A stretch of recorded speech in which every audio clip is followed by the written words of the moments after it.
সিন্ধু নদীর পাশে ছিল শিমুলতলি নামে ছোট্ট একটা গ্রাম। আর সেই গ্রামেই অনেক বড় একটা জঙ্গল ছিল।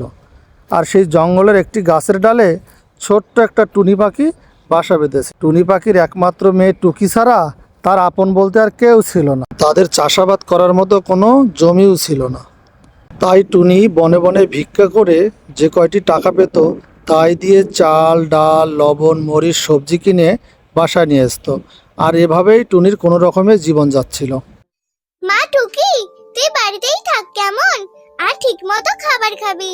আজ আমার বাড়ি ফিরতে একটু দেরি হবে বুঝলি? কেন মা, আজ তুমি কোথায় যাবে বলো তো? আর তুমি তো রোজ আমাদের বনেই ভিক্ষে করো, তাহলে কি তুমি আজ অন্য কোথাও যাবে মা?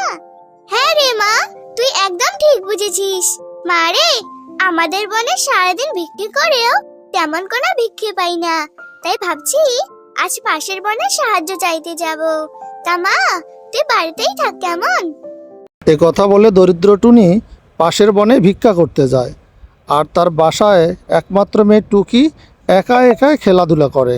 এভাবেই অসহায় দরিদ্র টুনি ভিক্ষা করে তার একমাত্র মেয়েকে নিয়ে কোনো রকমেই দিন কাটাতো। আমি তোকে বলেছি না, আমি তোকে আমার সাথে খেলতে দেব না। তবুও তুই কেন বুঝতে পারছিস না বলতো টুকি? জানিস, মা আমাকে বলেছে তোরা অনেক গরিব, ভাঙা ঘরে থাকিস, আর তোর মা নাকি বনে ভিক্ষে করে বেড়ায়। তাই আমি তোর সাথে খেলবো না। কুহু, তুই আমাকে এসব কথা বলতে পারলি? আমি না তোর বন্ধু? আর শোন, আমার মা যে ভিক্ষে করে তাতে আমার কোনো দুঃখ নেই বুঝলি? কারণ আমার মা সারাদিন না খেয়ে থাকলেও কেউ আমাদের দুমুঠো খাবার দিবে না, তাই আমার মা ভিক্ষে করে। এটা কি দোষের? হ্যাঁ হ্যাঁ, হয়েছে, আমাকে আর জ্ঞান দিতে হবে না। এখন যা এখান থেকে, যত সব। আর কোনোদিন আমার সাথে খেলতে আসবি না। কাকের এমন কথা শুনে টুকি অনেক মনে কষ্ট পায় এবং বাসায় গিয়ে তার মাকে সব কথা খুলে বলে। মেয়ের কথা শুনে মাও মনে মনে অনেক কষ্ট পায়। কাঁদিস না মা, আর কাঁদিস না। কি আর করবি বল, আমরা যে সত্যি অনেক গরিব, তাই কেউ আমাদের কথা শোনালেও সব মুখ বুজে আমাদের সহ্য করতে হবে মা। চল মা, এখন আমরা খাবার খেয়ে নেই। সে সকাল থেকে আমরা এখনো কিছুই খাইনি। এরপর টুনি আর টুকি মা মেয়ে একসাথে বসে খাবার খায়। আর টুনির পাড়া প্রতিবেশীর অনেক কুটো কথা শুনে শুনে তার দিন যাচ্ছিল। একদিন হঠাৎ আকাশ কালো মেঘে ভরে যায়, অনেক বাতাস বইতে শুরু করে। তখন টুকি তার মাকে বলতে থাকে, মা, ও মা, বাইরে যে প্রচন্ড বাতাস বইছে। এখন যদি আমাদের এই ভাঙা ঘরটা একেবারে ভেঙে যায় তখন আমাদের কি হবে মা? তখন তো আমরা আরো অসহায় হয়ে পড়ব। তুমি কেন বাসাটা ভালো করো না মা? মারে, তুই তো জানিস ভিক্ষে করে আমি ঠিকমতো সংসারটাই চালাতে পারি না, তাহলে আমি নতুন ঘর কি করে বানাবো মা? মা দেখো দেখো, বৃষ্টি শুরু হয়ে গেল। মা, আমার মনে হচ্ছে এই ঘরটা এক্ষুনি ভেঙে পড়ে যাবে। মা চলো, আমরা এখান থেকে পালাই, নয়তো ঘরের নিচে পড়ে আমরা মারা যাব মা। চলো মা। এসব তুই কি বলছিস মা? আমি তো আছি তাই না? আমি তোর কিছু হতে দেব না। আর আমার বিশ্বাস আছে সোনা, আমাদের এই শেষ সম্বল ঘরটা ভাঙবে না। তুই চুপ করে বসে থাক মা। এরপর টুকি তার মায়ের সাথে অনেক জিদ করে। এক পর্যায়ে বাধ্য হয়ে টুনি তার মেয়েকে নিয়ে একটা বড় গাছের শক্ত ডালের উপর গিয়ে বসে পড়ে। তারপর টুনির বাড়িটি মাটিতে পড়ে যায়, মাটিতে পড়ে গিয়ে পুরোই ভেঙে যায়। এই দেখে টুনি অনেক অবাক হয়ে যায়। সে কি রে মা, তোর কথাই তো দেখছি সত্যি হয়ে গেল। তবে মা রে, এখন আমরা কি করব? কোথায় যাব? ভগবান, তুমি এটা আমাদের সাথে কি করলে?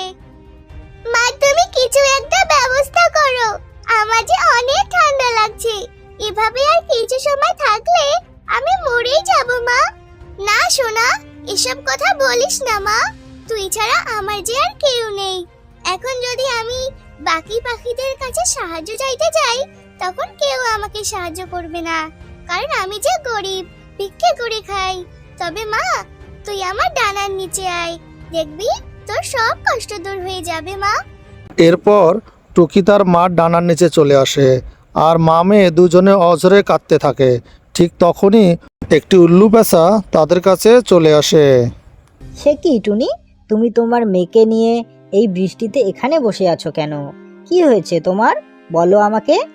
এরপর অসহায় টুনি তার বাড়ি ভেঙে যাওয়ার কথা উল্লু পেঁচাকে খুলে বলে। উল্লু পেঁচা টুনির এই কথা শুনে অনেক কষ্ট পায় এবং টুনিকে বলতে থাকে, কষ্ট পেও না টুনি, আমি তোমার এমন কষ্ট থেকে মুক্তি পাওয়ার উপায় বলে দিচ্ছি। শোনো, আমাদের এই বনের উত্তর কোণে তুমি সুন্দর সুন্দর দুটি বাড়ি দেখতে পাবে। একটি বাড়ি খারাপ আর অপরটি হলো ভালো। সেই বাড়ি দুটোর মাঝে তোমাকে সঠিক বাড়িটা নির্বাচন করতে হবে। এমনকি বাড়ি দুটো তোমাকে অনেক লোভ দেখাতে পারে, আর তুমি যদি লোভ না করে সততার পরিচয় দাও, তখন দেখবে তোমার আর কোনো কষ্ট থাকবে না। আমি তবে চলি গো। এ কথা বলে উল্লু পেঁচা সেখান থেকে চলে যায়। আর তখন বৃষ্টিও থেমে যায়। আর টুনি তখন টুকিকে নিয়ে বনের উত্তর কোণের দিকে রওনা হয়। আর তখন তারা দুজন সেখানে পৌঁছেও যায়। সেখানে পৌঁছে টুনি সুন্দর দুটো বাড়ি দেখে মনে মনে অনেক খুশি হয়। এসো টুনি, এসো। আমাদের এখানে এসেছো বলে তোমাদের স্বাগত জানাই। তা বলো টুনি, তুমি কেন এখানে এসেছো?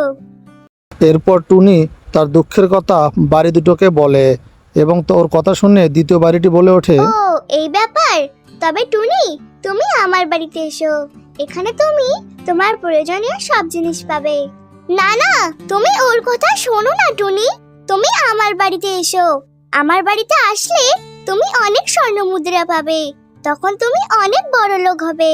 তখন তোমার আর কোনো কষ্ট থাকবে না। না না, তুমি আমার বাড়িতে এসো। তুমি লোভ করো না টুনি, তা না হলে তুমি বিপদে পড়বে। এইবার তোমরা থামবে? বলো তো। শোনো, প্রথম বাড়ি, আমার কোনো স্বর্ণ মুদ্রার দরকার নেই। আমি দ্বিতীয় বাড়িতেই যাব। আমি শুধু আমার মেয়েকে নিয়ে কোনো রকমের দিন কাটাতে চাই। কেন তুমি এভাবে বলছো মা? চলো আমরা প্রথম বাড়িতেই যাই। ওই বাড়িতে অনেক সোনাদানা আছে। তখন আমরা সব পাখিদের থেকে অনেক বড়লোক হব, বুঝলে? না না সোনা, লোভ করিস না, কারণ লোভ হলো পতনের মূল। তাই কোনোদিন লোভ করা যাবে না সোনা। টুনি যখন এসব কথা বলে বলে টুকিকে বোঝাতে চাচ্ছিল, তখন প্রথম বাড়িটা বলে ওঠে, টুনি, সত্যি তুমি অনেক সৎ। আমি তোমার সততা দেখে মুগ্ধ হয়েছি। যাও টুনি, তুমি দ্বিতীয় বাড়িতেই যাও। ওটাই তোমার আসল জায়গা। এ কথা বলে প্রথম বাড়িটি অদৃশ্য হয়ে যায়। তখন টুনি তার মেয়েকে নিয়ে দ্বিতীয় বাড়িটাতে ওঠে।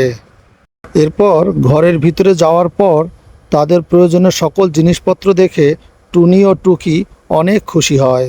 আর সেই থেকে টুনি তার মেয়েকে নিয়ে অনেক সুখে শান্তিতে সেই বাসায় দিন কাটাতে থাকে।